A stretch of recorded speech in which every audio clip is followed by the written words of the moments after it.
Assalamualaikum warahmatullahi wabarakatuh. Perkenalkan, nama saya Sinta Hainur Ella dari program studi Geografi dengan nomor NIM E100210139. Izin mempresentasikan terkait LKPWN akhir, yaitu lembar refleksi dari mata kuliah Pancasila. Yang pertama yaitu relevansi produk dengan mata kuliah Pancasila. Sebelumnya, saya ingin menjelaskan tentang produk saya.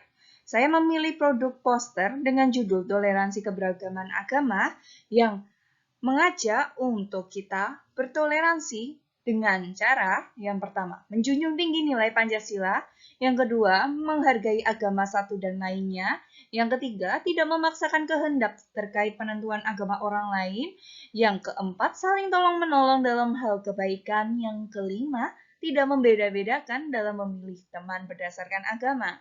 Dan di sini, relevansi produk dengan mata kuliah Pancasila yaitu terkait dengan keberagaman agama, termasuk dalam implementasi Pancasila dalam kehidupan sehari-hari, yang termasuk materi dari mata kuliah Pancasila itu sendiri. Dan implementasi Pancasila terkait toleransi keberagaman agama yang dapat dilihat dari sila pertama dan sila ketiga yang ada di Pancasila. Dan dengan adanya poster produk dari LKPWN ini akan meningkatkan kesadaran pemahaman bahwa sebagai masyarakat Indonesia, kita wajib menjunjung tinggi nilai Pancasila yang sesuai dengan mata kuliah Pancasila. Yang kedua yaitu relevansi produk dengan program studi geografi. Terkait permasalahan persebaran penduduk yang menjadikan negara Indonesia memiliki perbedaan agama yang beragam, kita dapat melihat dari kajian antropologi yang merupakan bagian dari geografi. Persebaran penduduk yang dibahas di dalam bidang studi geografi meliputi keberagaman agama dan lainnya.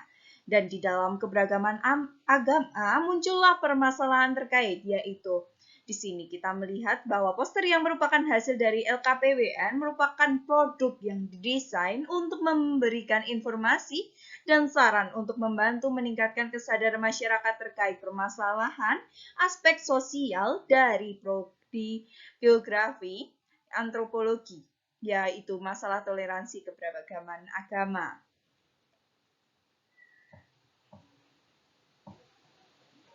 Dan yang ketiga yaitu muatan nilai-nilai Pancasila pada produk. Di sini saya memiliki 2 poin di mana pada produk kita dapat melihat yaitu ada nilai Pancasila yang pertama dalam sila pertama yaitu ketuhanan Yang Maha Esa.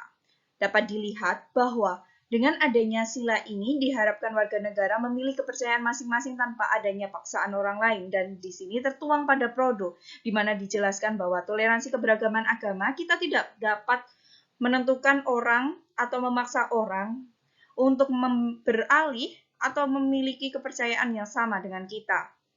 Karena setiap warga negara sudah dibebaskan dan diberi hak untuk memilih agama masing-masing. Dan yang kedua yaitu sila kedua yaitu Persatuan Indonesia. Di dalam Persatuan Indonesia, kita dapat mengetahui bahwa dalam produk ini pun juga sudah dituangkan di mana dalam produk maksudnya yaitu untuk mengharapkan persatuan Indonesia untuk warga negara dengan keberagaman yang ada tanpa membeda-bedakan agama lainnya. Dan di dalam produk ini kita dapat melihat bahwa muatan nilai-nilai Pancasila pada sila kedua sudah tertuang dalam produk ini, di mana kita harus tolong-menolong kerjasama pada semua orang tanpa membeda-bedakan agama. Dan di sini diharapkan masyarakat umum dapat merealisasikannya.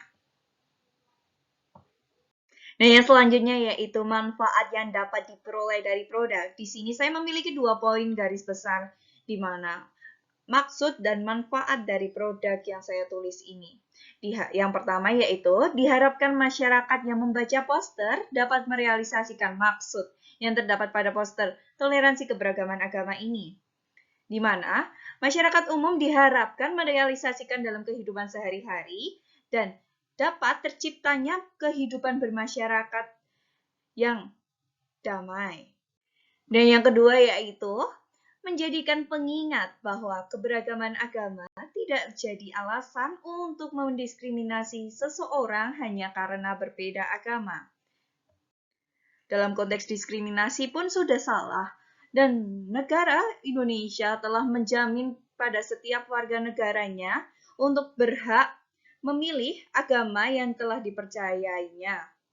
Dan kita sebagai masyarakat umum ataupun orang lain tidak boleh mengganggu hak pada setiap masing-masing orang tersebut dengan mendiskriminasi seseorang hanya karena berbeda agama. Dan yang selanjutnya yaitu kekurangan dan kelebihan produk yang dihasilkan.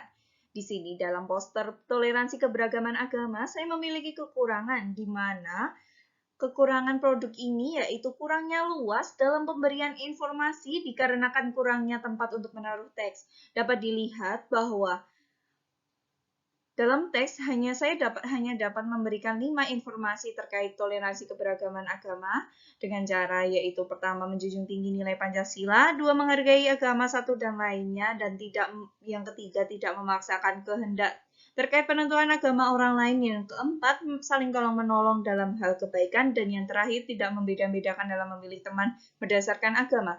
Seharusnya saya dapat memberikan informasi yang detail ataupun jelas, namun saya hanya dapat memberikan 5 informasi terkait karena kurangnya tempat yang tersedia dalam poster ini. Namun di dalam kekurangan tersebut saya memiliki kelebihan dalam memilih poster ini, di mana yang pertama, mudahnya dalam distribusi dari produk, di mana dalam penyebarluasannya atau distribusinya, saya dapat memberikan kepada masyarakat umum melalui media sosial ataupun melalui platform-platform yang tersedia seperti YouTube ataupun Instagram dan dapat dipahami oleh masyarakat luas. Dan yang kedua yaitu mudahnya memahami informasi yang singkat dari produk. Di mana kekurangan yang pertama yaitu saya kurangnya tempat untuk menaruh teks. Namun di dalam kekurangan tersebut saya memiliki solusi di mana saya harus menyingkat semua yang saya ingin tulis di dalam satu teks, menjadikan cuma 5 option dalam produk ini dan dapat dibaca secara jelas dan efektif pada para pembaca dan dapat dipahami oleh masyarakat umum yang membaca poster ini. Yang terakhir yaitu saran untuk tugas proyek warga negara. Dalam penjelasan terkait tugas proyek warga negara diharapkan lebih detail dalam penyampaiannya dan disampaikan secara langsung melalui Zoom untuk bisa membuka tanya jawab mengenai sistematis tugas dari mahasiswa untuk dosen. Terima kasih. Sekian dari saya. Wassalamualaikum warahmatullahi wabarakatuh.